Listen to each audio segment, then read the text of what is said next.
اعوذ باللہ من الشیطان الرجیم، بسم اللہ الرحمن الرحیم۔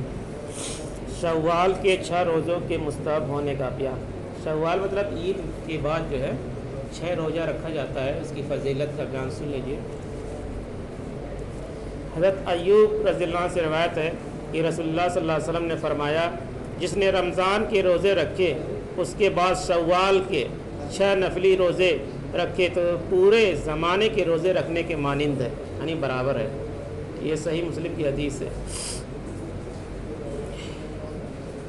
فائدہ: ایک نیکی کا اجر کم از کم 10 گنا ہے کے مطابق ایک مہینے رمضان کے روزے 10 مہینوں کے برابر ہیں، اور اس کے بعد شوال کے 6 روزے بھی رکھ لیے جائیں جنہیں 6 عیدی روزے کہا جاتا ہے تو یہ 2 مہینوں کے برابر ہو گئے۔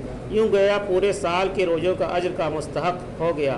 دوسرے لفظوں میں اس نے پورے سال کے روزے رکھے، اور جس کا یہ مستقل معمول ہو جائے تو وہ ایسے ہے جیسے اس نے پوری زندگی روزوں کے ساتھ گزاری، وہ ہمیشہ روزے رکھنے والا شمار ہوگا۔ اس اعتبار سے یہ 6 عیدی روزے بڑے اہمیت رکھتے ہیں، وہ ان کی حیثیت نفلی روزے ہی کی ہے۔ یہ 6 روزے متواتر رکھ لیے جائیں یا ناگا کر کے، دونوں طرح جائز ہیں، تاہم شوال کے مہینے میں رکھنے ضروری ہیں۔ اس طرح جن کے رمضان کے فرض روزے بیماری یا سفر وغیرہ کی وجہ سے رہ گئے ہوں، ان کے لیے ضروری ہے کہ پہلے وہ فرض روزوں کی قضا دیں اور اس کے بعد شوال کے 6 نفلی روزے رکھیں۔ یعنی رمضان کے بعد جو مہینہ شروع ہوتا ہے جی، وہ شوال کا ہوتا ہے، یعنی عید کا مہینہ۔ تو عید کے دن تو روزہ رکھ نہیں سکتے آپ، تو عید کے بعد کسی دن بھی 6 روزے آپ رکھ لیجئے، بشرطِ شرط ہے کہ آپ کے اوپر کوئی فرض روزہ قضا نہ ہو۔ اگر فرض روزہ قضا ہے تو اس کو آپ پہلے بھریے، تو اس کے بعد نفل روزہ رکھیے۔ اور یہ 6 روزے بڑے اہمیت کے، اگر جس نے رکھ لیا اس کے پورے سال کے برابر روزے رکھنے کے مانند ہو جائے گا۔ 6 روزے لگاتار بھی رکھ سکتے ہیں، چھوڑ کے بھی رکھ سکتے ہیں، ہفتے میں ایک بھی رکھ سکتے ہیں، مگر شوال کا مہینہ شرط ہے، یعنی عید والا جو مہینہ ہے وہ شرط ہے، اس میں روزے رکھے جائیں۔ یہ صحیح مسلم کی حدیث ہے۔ اور اس کے بعد جو ہے نفلی روزوں کا ہی بیان ہے۔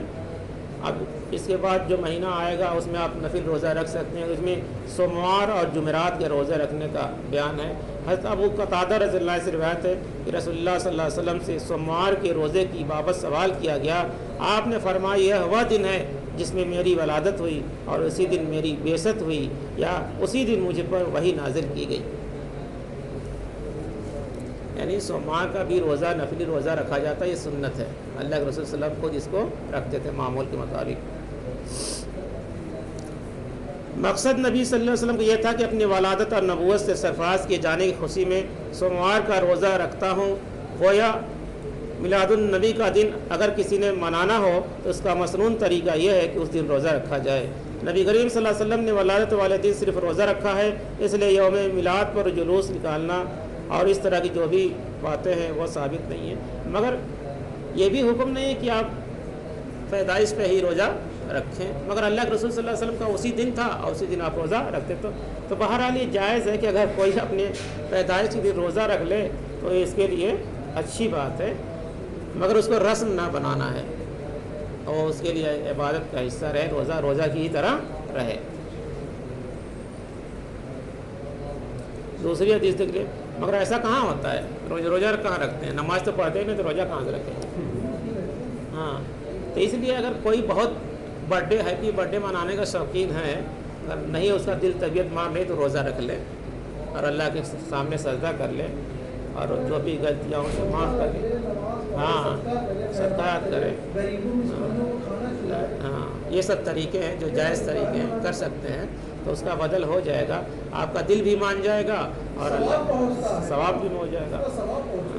دوسری حدیث دیکھ لیجیے، حضرت ابو ہریرہ رضی اللہ عنہ سے روایت ہے کہ رسول اللہ صلی اللہ علیہ وسلم فرمایا، سوموار اور جمعرات کو اللہ کے ہاں اعمال پیش کیے جاتے ہیں، پس میں اس بات کو پسند کرتا ہوں کہ میرا عمل جب بارگاہ الہی میں پیش کیا جائے تو میں روزے دار ہوں۔ ٹھیک ہے، یعنی سوموار اور جمعرات کے دن ہر انسان کا اعمال جو ہے اللہ کے یہاں فرشتے پیش کرتے ہیں، تو اس ایک وجہ یہ بھی ہے روزہ رکھنے کی، کئی وجہ ہیں سوموار اور جمعرات کی روزہ رکھنے کی۔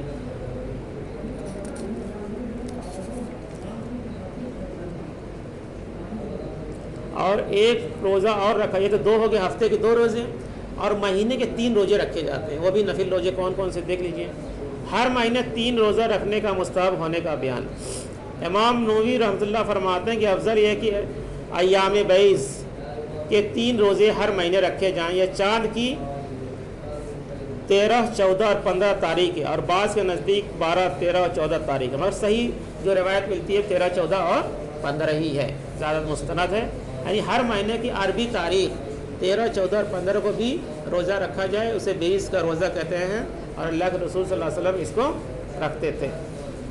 حضرت ابو ہریرہ رضی اللہ عنہ سے روایت ہے کہ مجھے میرے خلیل صلی اللہ علیہ وسلم نے 3 باتوں کی وصیت فرمائی، ہر مہینے 3 روزہ رکھنے کی، ہر مہینے 3 روزہ رکھنے کی، شاست کی 2 رکعتیں پڑھنے کی، یہ کہ سونے سے قبل وطر کو ادا کر لیا جائے، وطر ادا کر لیا کروں۔ یہ بخاری اور مسلم کا حدیث ہے۔ 3 وصیت فرمائی اللہ کے رسول نے انسانوں کے لیے، عام انسانوں کے لیے، کہ ہر مہینہ کا 3 روزہ رکھ لیں، 13، 14 اور 15 عربی تاریخ کو، اور چاست کی نماز جو ہے دن میں جاڑے میں 9 بجے، 9:30 بجے کا وقت شروع ہو جاتا ہے، اور گرمی میں 9 بجے سے شروع ہو جاتا ہے، اور زوال کے پہلے تک رہتا ہے۔ آپ 2 رکعت، کم سے کم تو 2 رکعت پڑھیں، زیادہ سے زیادہ 12 رکعت آپ صلی اللہ علیہ وسلم سے ثابت ہے کہ چاست کی نماز آپ پڑھتے تھے۔ اور سونے سے پہلے وطر پڑھ لیا کریں، وطر کسی بھی حالت میں چھوڑنا نہیں، وطر کی نماز جو ایسا بات پڑھی جاتی ہے اس کو آپ صلی اللہ علیہ وسلم ترک نہیں کرتے تھے، چھوڑتے نہیں تھے۔ ایک حدیث اور دیکھ لیے، ابو درداء رضی اللہ عنہ بیان فرماتے ہیں کہ مجھے میرے محبوب صلی اللہ علیہ وسلم نے 3 باتوں کی وصیت فرمائی کہ زندگی بھر میں انہیں ہرگز نہیں چھوڑوں گا، ہر مہینے 3 دن کے روزے رکھنے کی، اور شاست کی نماز کی، اور ایک ہی سونے سے قبل یعنی پہلے میں وطر ادا کر لیا کروں۔ صحیح مسلم کی حدیث ہے۔ یہ بہت اہم باتیں ہیں کہ بار بار حدیث دو۔ ہاں تو بھائی ہاں تو وطر کا مطلب ہوتا ہی آخری نماز، تو سونے سے پہلے بعض میں جس کو تہجد کی نماز پڑھنی ہے تہجد کے بعد پڑھے گا وطر کی نماز، بھائی سب تو تہجد کی نماز پڑھ نہیں سکتے، نہ پڑھتے ہیں، ہر آدمی کی بس کی بات بھی نہیں، مگر کوشش کرتے ہیں نہ چاہیے۔ اگر جس کو اتنا کانفیڈینس ہو کہ ہم تہجد کی نماز پڑھیں گے تو وطر چھوڑ دے، اور جب تہجد کی نماز پڑھ لے تو وطر کی نماز پڑھے، نہ ہو تو پہلے تب سوئے، ہاں خطرہ والا کام نہ کرے۔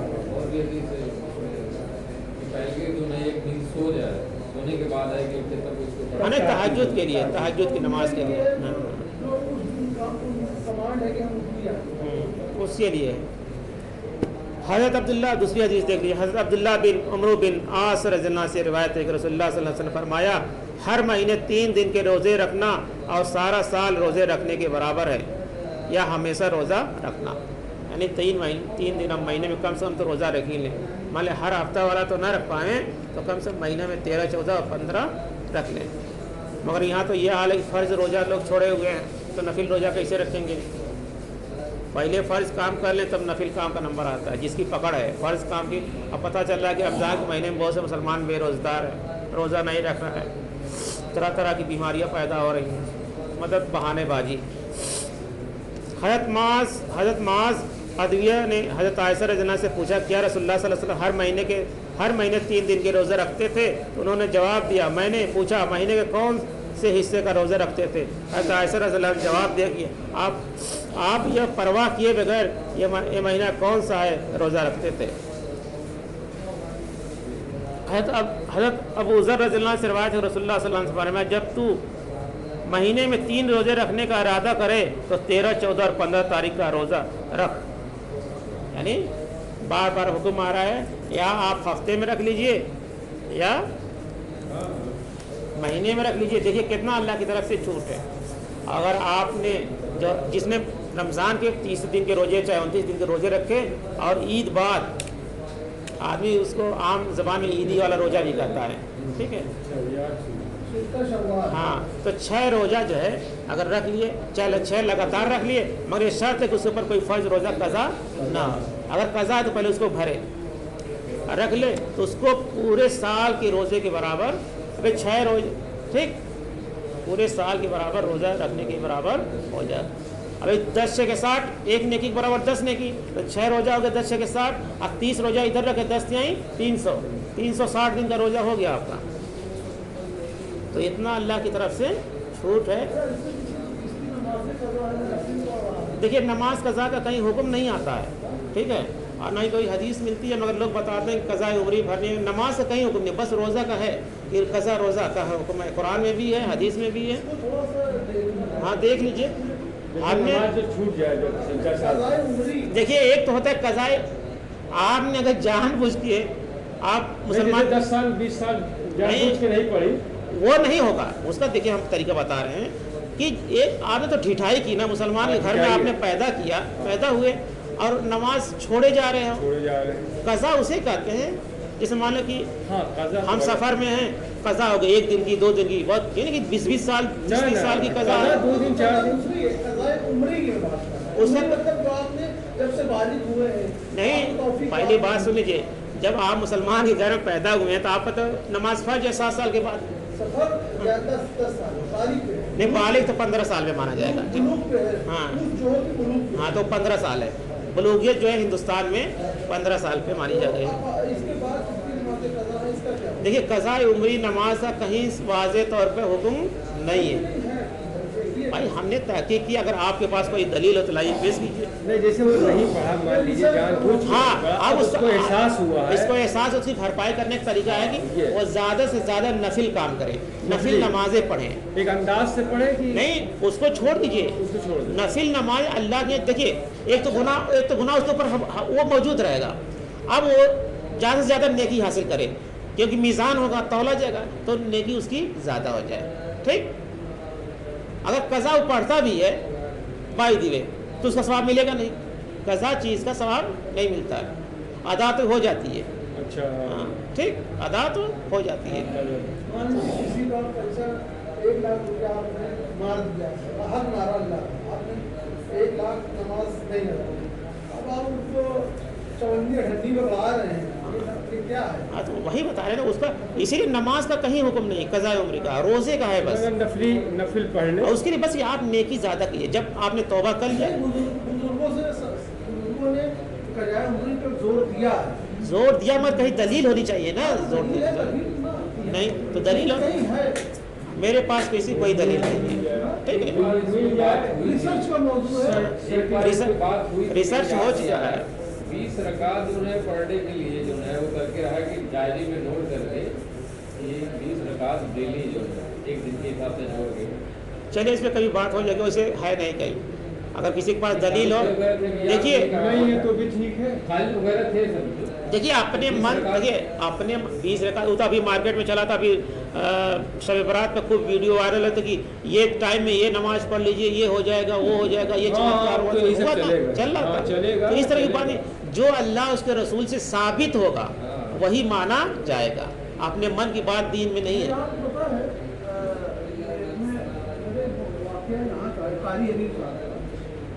وہ شاید ان کی کچھ نماز قضا تھی, تو انہوں نے اپنے بیٹے کو وصیت کیا, بیٹا میرے یہ نماز قضا ہے, اس کا فدیہ دے. ہاں تو فدیہ دیا جا سکتا ہے.